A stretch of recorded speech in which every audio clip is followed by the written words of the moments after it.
Welcome to Nizam news. Narayanpet Kodangal ఎత్తిపోతల పథకంలో భాగంగా భూములను కోల్పోతున్న రైతులకు అందించే పరిహారం పెంచి ఇవ్వాలని గత కొన్ని రోజులుగా రైతులు నిరసన చేస్తున్నారు. నేడు నారాయణపేట జిల్లా దామరగిద్ద మండలం కానుకుర్తి గ్రామంలో భూములను కోల్పోతున్న రైతులతో ముచ్చటించిన బీఆర్ఎస్ ఎమ్మెల్సీ జాగృతి అధ్యక్షురాలు కవిత ఈ సందర్భంగా మాట్లాడుతూ, మనం తెలంగాణ సాధించిందే నీళ్ల కోసం. స్వయంగా సీఎం నారాయణపేట సభలో ప్రతి ఎకరాకు 20 లక్షల రూపాయలు పరిహారం అని చెప్పిన ఇక్కడి అధికారులు పరిహారాన్ని తగ్గించి 14 లక్షలు ఇవ్వటం ఏమిటో అర్థం కాదు. మల్లన్న సాగర్ ప్రాజెక్టు నిర్మించే సమయంలో అప్పటి సీఎం కేసీఆర్ వారికి ప్రత్యేక ప్యాకేజ్ ఇవ్వడం జరిగింది.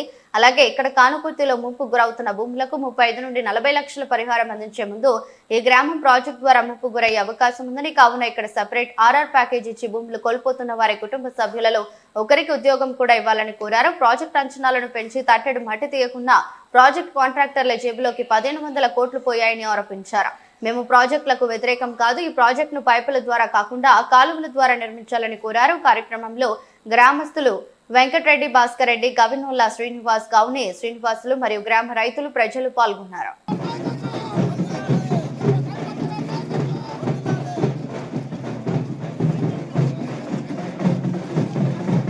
అందరికీ నమస్కారం. కానుకుర్తి గ్రామస్తులందరికీ పేరు పేరున హృదయపూర్వకంగా చేతులు జోడించి నమస్కారం తెలియజేస్తా ఉన్నాను.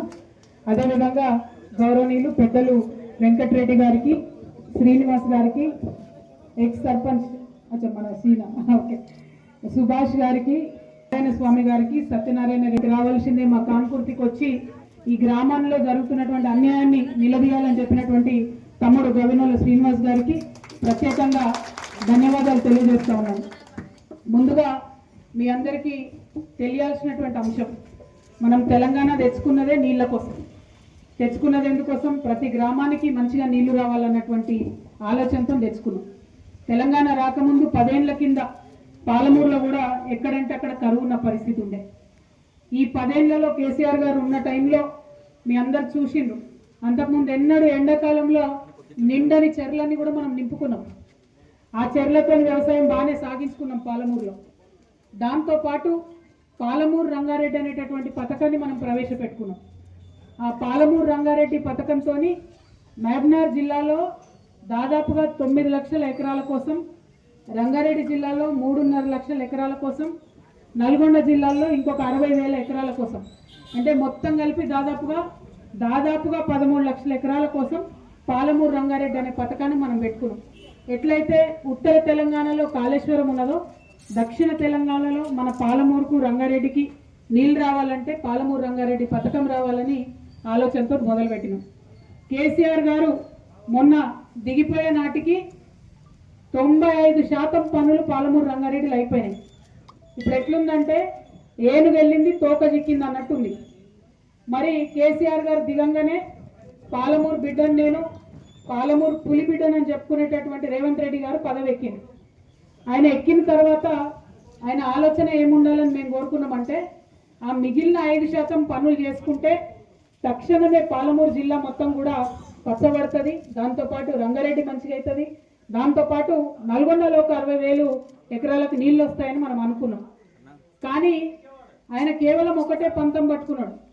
పాలమూరు రంగారెడ్డి అనేటటువంటిది పూర్తయితే ప్రజలందరికీ కేసీఆర్ గారే గుర్తొస్తాడు కాబట్టి పాలమూరు రంగారెడ్డిని పక్కకు పెట్టడం వల్ల ఏం జరిగింది? ఇవాళ పాలమూరు రంగారెడ్డిలో డిజైన్ చేసిన దాని ప్రకారం 1,00,000 ఎకరాలు, 1,17,000 ఎకరాలు కొడంగల్లో సాగైతుండే, 60,000 ఎకరాలు మన నారాయణపేటలో సాగైతుండే.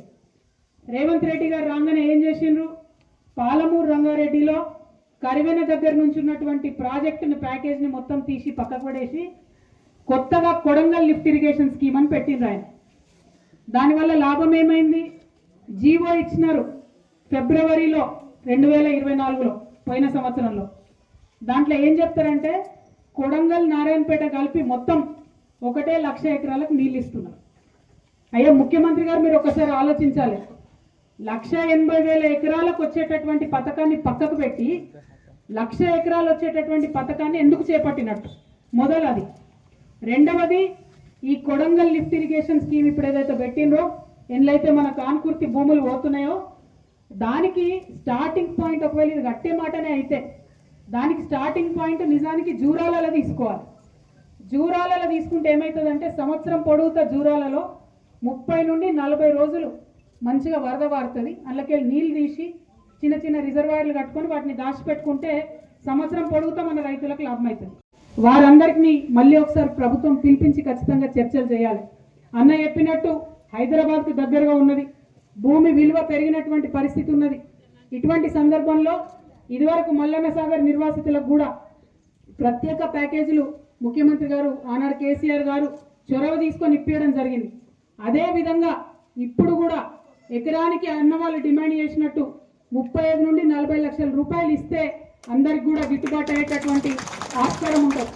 దాంతోపాటు రేపు మన ఊర్లో ఉన్న 800 ఎకరాలు రెవెన్యూ పోయినట్టయితే, అక్కడ అంత పెద్ద రిజర్వాయర్ వచ్చినట్టయితే ఊర్లో ఉన్న ఇండ్లకు కూడా తేమ వచ్చే పరిస్థితి ఉంటుంది. కంప్లీట్గా రిజర్వాయర్ పక్కన ఉన్నటువంటి ఊర్లు ఎప్పుడైనా కూడా కొంత ఇబ్బంది గురయ్యే ఆస్కారం ఉంటుంది. కాబట్టి మంచి ఇల్లు కట్టించేటటువంటి R&R కాలనీ కూడా ఇవ్వాలని చెప్పి నేను డిమాండ్ చేస్తూ ఉన్నాను. దాంతోపాటు ఇదివరకు పెద్ద ప్రాజెక్టులలో భూములు పోయినప్పుడు ఉద్యోగాలు కూడా ఇవ్వడం జరిగింది. ఈ పిల్లలకు ఇక్కడ ఉండేటటువంటి ఇంటికి ఒక ఉద్యోగం, ఏ రైతు అయితే భూమి కోల్పోతాడో, మరి భూమి లేనటువంటి రైతులు ఎవరైతే వాళ్ళ ఇండ్లు కోల్పోతున్నారో వాళ్ళకు కూడా ఖచ్చితంగా ఉద్యోగం ఇవ్వాలని చెప్పి, ఇంటికి ఒక ఉద్యోగం ఇవ్వాలని చెప్పి నేను డిమాండ్ చేస్తూ ఉన్నాను. ఇక్కడ ఉన్నటువంటిది ముఖ్యమంత్రి గారు మీ జిల్లా నుంచి, ఇందాక అన్నవాళ్ళు చెప్పినట్టు ముఖ్యమంత్రి అంటే ఆయన మాటనే శాసనం ఉంటుంది. ఆయన మాట్లాడిందంటే అదే గవర్నమెంట్ ఆర్డర్ అవుతుంది. కానీ దారుణం ఏంటంటే ఈ ముఖ్యమంత్రి గారు ఇప్పుడు ఒక మాట చెప్తాడు, గంటకు ఒక మాట చెప్తాడు. మనం చూసినాం ప్రతి ఒక్క విషయంలో. ఏమని చెప్పిండ్రు? బోనస్ ఇస్తా అని చెప్పిండ్రు. 3 నెలలు అయిపోయినాయి కొనుగోలు కేంద్రాలు తీసేసి, ఇంతవరకు ఎవరికి కూడా బోనస్ రాలే. సన్నవడ్ల విషయం 2500 ఆడపిల్లలకి ఇస్తామని చెప్పిండ్రు. ఒక్క ఇంట్లో ఒక్క ఆడబిడ్డ కూడా 2500 రాలే. ఒట్లేసిండ్రు ఉన్న అన్ని దేవుళ్ళ మీద రుణమాఫీ చేస్తామని.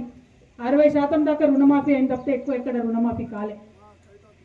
అన్ని అంశాలు ఎందుకు చెప్తావు? 2024లో ఇచ్చినటువంటి రోజు 1,00,000 ఎకరాలకని జీవో ఇచ్చి దానికి ఉండే కాస్ట్ అంటే ఎంత అవుతుంది అంటే 2,900 కోట్లతో కడతాం ప్రాజెక్ట్ అని చెప్పింది. అది జీవో ఇచ్చిరు బాజాప్తా. ఈ సంవత్సరం నడ లోపల ఒక తట్టెడు మట్టి కూడా ఎక్కడ ఎత్తిపోయలే, ఎక్కడ పని చాలుగాలే, ఎక్కడ ఒక టిప్పర్ వచ్చి ఒక స్పూన్ మట్టి కూడా తీయలే. కానీ ఇవాళ ఆ ప్రాజెక్ట్ కాస్ట్ 4,500 కోట్లు అయిపోయింది ఆల్రెడీ. ఎట్లా పెరుగుతుంది ప్రాజెక్ట్ కాస్ట్? 1,500 కోట్లు. ఎందుకోసం పెరిగింది? ఎవరి కోసం పెరిగింది? ఆ 1,500 కోట్లకి మరి మన కాన్పూర్తోళ్లకు ఎకరానికి 40 లక్షలు ఇస్తారా? అటువంటి ఆలోచన లేదు. ఆ పెరిగినటువంటి 1,500 కోట్లు పెద్దవాళ్ళ జేబులలో పోతున్నాయి తప్పితే మనకిచ్చే ఆలోచన ముఖ్యమంత్రికి లేదు. ఎందుకు ఈ మాట చెప్తా ఉన్నా అంటే, ఈ ప్రాజెక్ట్ ఏదైతే కట్టిండ్రో, ఈ పెంచిన 1,500 కోట్లు ఏదైతే ఉన్నదో, 2 గుత్తేదారులకు ఇచ్చింది ఈ ప్రాజెక్టు, 2 కాంట్రాక్టర్లకు. వాళ్ళిద్దరికి చెంచా మట్టి తీయకున్నా, తట్టెడు మట్టి ఎత్తకున్నా 600 కోట్ల రూపాయలు ముందే అడ్వాన్స్ ఇచ్చేసి వాళ్ళకు. అడ్వాన్స్ ఇచ్చి సంవత్సరంన్నర అవుతుంది, పని మాత్రం చాలు చేయలేదు. మరి నేను అడిగేది ఒకటే, ఆ పెద్దవాళ్ళ మీద ప్రేమ ఎందుకు, ఈ పేదవాళ్ళ మీద ప్రేమ ఎందుకు లేదు ముఖ్యమంత్రి గారు? మీరు ఇదే జిల్లా బిడ్డ అని చెప్తున్నారు, ఇదే జిల్లాలో ఉన్న నేను పులి బిడ్డను, నేను ఇచ్చేస్తా అది చేస్తా అని చెప్తున్నారు. మీరు నిజంగా పాలమూరు బిడ్డ అయితే ముందు పాలమూరు రంగారెడ్డి స్కీమ్ తొందరగా పూర్తి చేయండి.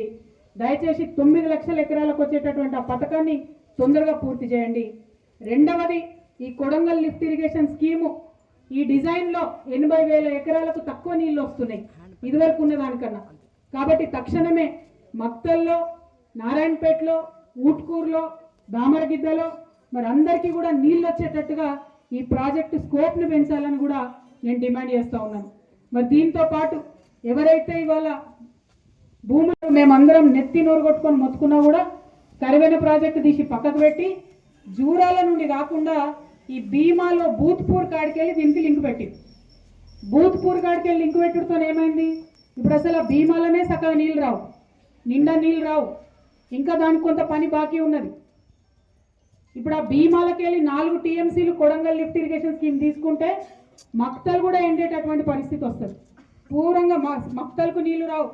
ఇప్పుడు ఈయన పెట్టిన దాంట్లో కాలువలు తీయకుండా ఏం చేసిండ్రు? పైపులు వేసిండ్రు. భీమా కాడ నీళ్ళు ఎత్తి పైపుతోని చక్కగా కొడంగల్లో నీళ్ళు పోయాలి. మధ్యలో ఉన్న నారాయణపేట పోతుంది, దామర్గిద్ద పోతుంది, ఊట్కూరు పోతుంది, ఎవరికి ఒక సుక్క కూడా నీళ్ళు వచ్చేటటువంటి పరిస్థితి లేదు.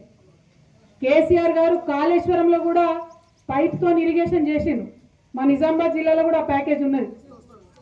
మల్లన్న సాగర్ నుంచి హైదరాబాద్కు నీళ్లు తీసుకొచ్చేటటువంటి ప్రాజెక్టులో కూడా మొత్తం తవ్వంటి అన్ని ఊర్లకు నీళ్ళు ఇచ్చేటట్టు ఆనాడు కేసీఆర్ గారు ప్రయత్నం చేసిండు. ఇప్పుడు రేవంత్ రెడ్డి గారేమో పైప్లో నీళ్లు తీసుకుపోతాం కానీ మధ్యలో ఎవరికి నీళ్ళు ఇవ్వమని చెప్తున్నారు. ఎందుకోసం ఇవ్వలేరు అంటే ఈయన కనెక్టింగ్ పాయింట్ భూత్పూర్లో పెట్టుకున్నారు. అక్కడ నీళ్ళే లేవు. నీళ్లు లేవు కాబట్టి మధ్యలో ఎక్కడ ఇయ్యం, కొడంగల్ తీసుకుపోయి డైరెక్ట్ ఇస్తామంటున్నారు. కొడంగల్ బిడ్డలకు కూడా నీళ్ళు రావాలి. కానీ మధ్యలో ఉన్న వాళ్ళందరినీ ఎండబెట్టి మధ్యలో ఉన్న గ్రామాలన్నీ ముంచేసి కేవలం ముఖ్యమంత్రి గారి నియోజకవర్గానికి ఇస్తామంటే అది మాత్రం సరైనటువంటి విషయం కాదు.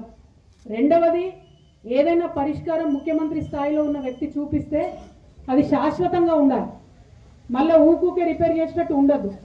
ఇవాళ ఒకవేళ ఈ ప్రాజెక్ట్ మొత్తం కంప్లీట్ అయితే కూడా మళ్ళా నీటి లభ్యత ఉండదు. భీమాలనే చక్కగా నీళ్ళు లేవు, అందులోకెళ్ళి ఇక్కడ తీసుకునే దాంట్లో నీళ్లు ఉండవు.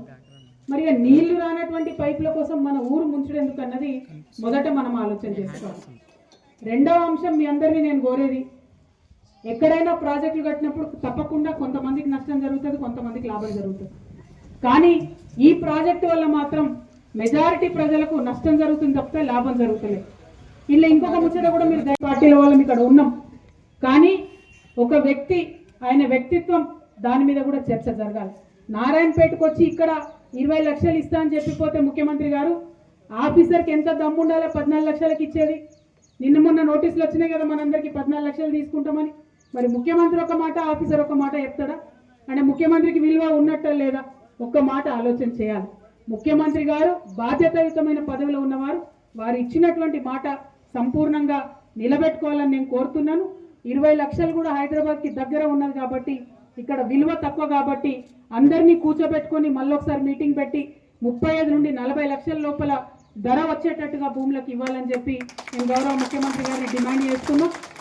మరి మా తమ్ముడు శ్రీను చెప్పినట్టు, అన్న వెంకటరెడ్డి అన్న చెప్పినట్టు, అదేవిధంగా మన గ్రామంలో ఉన్న అన్ని పార్టీల నాయకులు ఇక్కడ చెప్పినట్టు, మన కానుకుర్తి గ్రామంలో మనకు న్యాయం జరిగేంత వరకు మీ పక్షాన, మీ చెల్లెగా, మీ అక్కగా, మీ తోడుగా నేను నిలబడతానని ఈ సందర్భంగా తెలియజేస్తూ, మరి జనరల్గా ఏదన్నా విషయం పట్టుకుంటే నేను అది పూర్తయ్యే వరకు వదిలిపెట్టాను.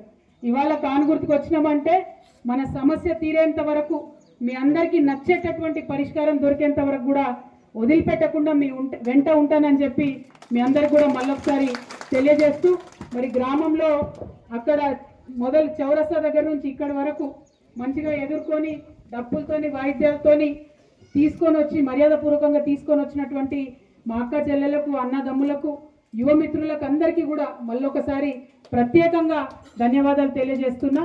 ముఖ్యమంత్రి గారికి మళ్ళీ ఒకసారి చెప్పేది ఒకటే, రైతు లేనిది రాజ్యం లేదు. రైతు ఏడ్చినటువంటి రాజ్యం ఎన్నడూ కూడా బాగుండదు. రాజ్యం బాగుండాలంటే, రాష్ట్రం బాగుండాలంటే మొదలు రైతు బాగుండాలి. మన పాలమూరు జిల్లా రైతు కంట కన్నీరు గారకుండా చూసుకోవాలని ముఖ్యమంత్రి గారిని డిమాండ్ చేస్తూ రైతుల పక్షాన నిలబడి పోరాటం చేస్తామని మరొకసారి తెలియజేస్తూ